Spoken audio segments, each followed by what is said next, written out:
Rencontre africaine, l'entretien.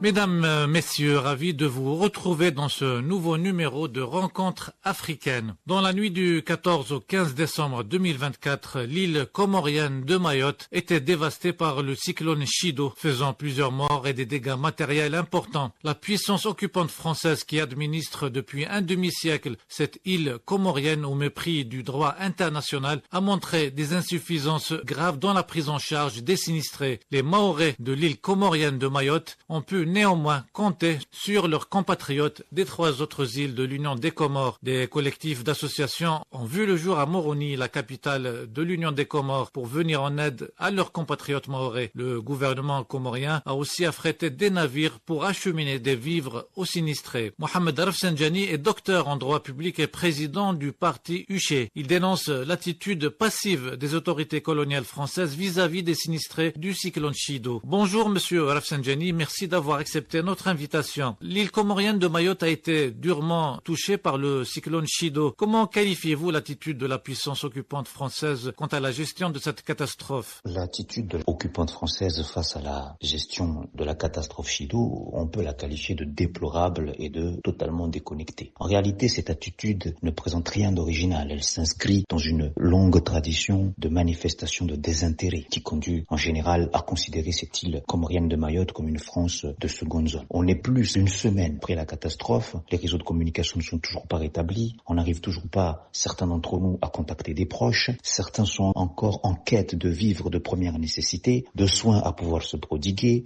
et tout ceci n'est toujours pas rétabli. Parce que l'intérêt et le discours du gouvernement est totalement décalé. On vient devant une population sinistrée parler d'immigration et d'insécurité. On ne sait pas où se trouvent et où se placent les priorités de la France, en tout cas elle n'est clairement pas dans la gestion humanitaire. Elle est plutôt dans une gestion politique, voire même dans une gestion politicienne. Dans une tribune que vous avez publiée dans les colonnes du journal La Gazette des Comores, vous n'y êtes pas allé de main morte pour fustiger les médias français et leur rhétorique nauséabonde, comme vous l'avez si bien écrit. Pouvez-vous nous clarifier ce point? En effet, on constate depuis la survenance de cette catastrophe, dans le traitement médiatique et politique, l'installation d'un narratif savamment orchestré, parce que tout ceci est tout à fait volontaire, un narratif autour de la pression migratoire supposée des Comoriens des autres îles. Finalement, si cette catastrophe est une catastrophe, c'est parce que il y a des Comoriens clandestins qui se sont installés à Mayotte, qui ont laissé piluler des bidonvilles, et que finalement, ça ne pouvait finir que comme ça. C'est dans ce narratif-là qu'on essaie de nous installer. C'est un narratif qui est totalement en décalage avec la réalité.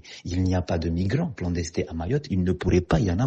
Mayotte est une île comorienne. Les Comoriens qui se déplacent à Mayotte se déplacent à l'intérieur de leur pays. Ce sont ceux qui occupent l'île, qui la gèrent administrativement, qui doivent s'assurer que les populations qui y vivent dans la décence et dans la dignité que réclame tout être humain. Donc les bidonvilles qui ont poussé, l'insécurité qui a pilulé, tout ceci, il faut pointer du doigt la puissance qui gère le territoire et non pas les populations qui, elles, sont les victimes. Il ne faut pas échanger la place du bourreau avec celui qui est opprimé. Et c'est ce narratif-là qui s'installe, qui est totalement en décalage, mais qui en plus renie toute humanité. Vous insistez sur un fait historique important, à savoir que l'île de Mayotte est toujours comorienne. En effet, l'île de Mayotte est une île comorienne, c'est un fait historique, c'est surtout une réalité juridique. Les Comores ont déclaré leur indépendance le 6 juillet 1975. Nous l'avons fait comme une entité de 4 îles. Nous avons par la suite été reconnus, intégrés les Nations Unies comme un archipel de 4 îles. Après le référendum qui a eu lieu pour demander au peuple comorien s'ils veulent accéder à l'indépendance, cela a abouti à la victoire majoritaire du oui. L'interprétation a posteriori de la puissance occupante qui a consisté à prendre les résultats île par île, c'est une interprétation totalement farfelue, erronée, ubuesque au regard du droit. Le suffrage universel, lorsqu'il s'exprime, il s'exprime toujours dans sa plénitude, il s'exprime toujours dans son entièreté. On ne peut pas diviser le suffrage universel. C'est par ce suffrage universel que le peuple comorien s'est autodéterminé pour l'indépendance. Donc aujourd'hui, il n'y a pas de débat sur la question. L'île de Mayotte est une île comorienne et de tout temps, en tout lieu, les forces vives de la nation, les Comores ont toujours maintenu cette position et aujourd'hui, on essaye, à travers les actions de solidarité qu'on essaye de de mettre en place, le traduire dans les faits. Ce sont nos frères, ce sont nos sœurs qui sont dans cette situation de sinistre. Ce qu'on peut faire, on le fait depuis les îles voisines. On achemine de l'eau, on achemine des vivres,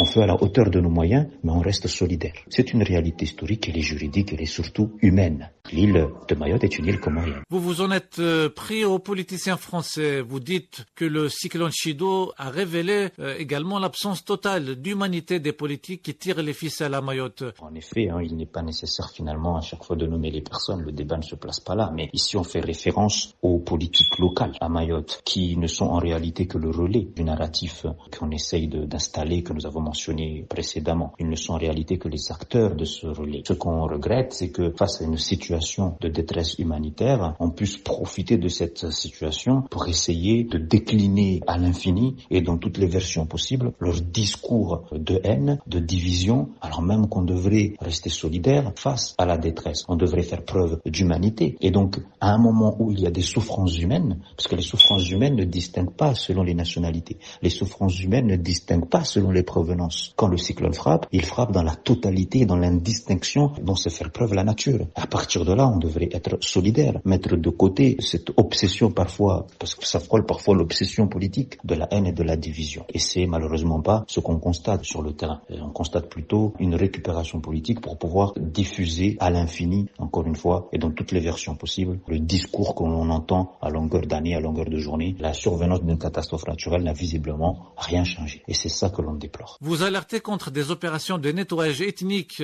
qui ne visent qu'à renforcer la colonie de peuplement que la France veut imposer à Mayotte et la décomorianisation programmée de l'île. On peut citer un exemple très concret, un communiqué de la préfecture de Mayotte, donc tout ce qu'il y a de plus officiel, informe les populations qu'un bateau est mis à la disposition des Comoriens des autres îles, sans condition de statut. Ils peuvent embarquer avec un seul bagage pour rentrer dans les autres îles. Donc on organise, au milieu de la détresse humaine, au milieu de la souffrance sociale, on organise une sorte de Wambouchou déguisé pour embarquer ces personnes et les ramener dans les autres îles. Et finalement, cette population qui est en détresse toute l'année, mais là, elle est en détresse encore plus face à cette catastrophe naturelle. Eh bien, on profite de cette fragilité pour essayer de trouver des relais, pour essayer de trouver des mécanismes pour mettre en application la concrétisation du narratif autour de l'immigration clandestine, de l'insécurité et de tout le champ lexical qui va avec. Donc, ça témoigne encore une fois de la priorité. On peut distinguer là où se trouve la priorité des autorités en face à ce qui devrait être une gestion d'une catastrophe naturelle. Un mot de conclusion, Monsieur Rafsanjani. Malgré le narratif imposé par les politiques de tous bords, qui d'ailleurs traduit une forme de relent colonialiste dans l'expression publique, malgré les discours de haine qui sont prodigués par les extrémistes, là aussi de tous bords, il faut garder l'essentiel. Le cyclone